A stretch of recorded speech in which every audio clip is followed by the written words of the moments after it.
Hey everyone, welcome back. It's Nick here, 45 Degrees Sailing. I want to do a quick video on knots because we teach a lot of knots and I want this to be a backup so that people can watch it after they've got off the boat or even if you're just finding it on the internet. So what we're going to cover is, of course, the bowline. This is used everywhere on the boat. Not everywhere, but a lot of places whenever we tie something to a sail, a sheet to a sail, a halyard to a sail, all over the place, and it's a very useful knot. We're then going to cover the clove hitch on a bight with an extra half hitch. Now we use this to tie our fenders on, so we use it every day. Every day we're out of the marina and into the marina, we use that all the time.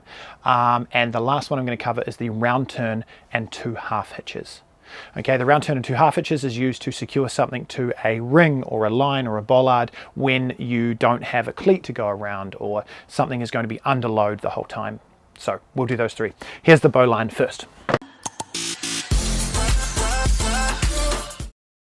When learning to tie the bowline, I find it easiest to learn to tie it around something or through something. So we're going to put it around this post right here. Now, as far as the rope goes, this is what we call the standing part. This is the tail and the bitter end. What we're going to do is put the tail under our thumb over our palm like this, and then lay the standing part over our 4 fingers. From here, if I take this and run it under, put my thumb on top, I create a loop. Now this loop is the whole basis of the knot, the bowline. From here, tail comes up through that hole, down and around the standing part, and back down through the hole. At this point we can hold these 2 and you can see the loop you've created, pull down on the standing part. There is our bowline. Hitch on a bight. So this knot is the clove hitch on a bight that we use to tie our fenders onto the rail or the lifeline or a stanchion. Here we can first lower the fender to where we want the height. So I want this just above the tow rail at the top of the fender. We then go around and cross over. We cross over the original turn. Now remember, a hitch does not change direction, so we have to keep going around the same way. Cross over, and what I do is hold here, because at this point I can hold the tension in the position of this line and manage the rest of the line.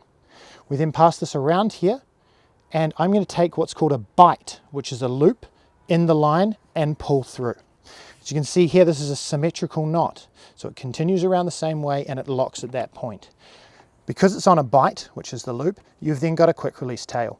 You can let that go and adjust the height of your fender, or pull it up higher again. So once more, once around like this, cross over, hold at this point, continue around and pass the bight through and set. Now, I don't like to leave this unattended for too long because it can bounce free and loosen up like this. So I put another hitch on here to secure it. The round turn and 2 half hitches is when you need to go around something and hold the weight of the line. So you can go right around, hold the weight there, then cross over and pull through. That is 1 half hitch. Cross over and pull through. That is 2 half hitches.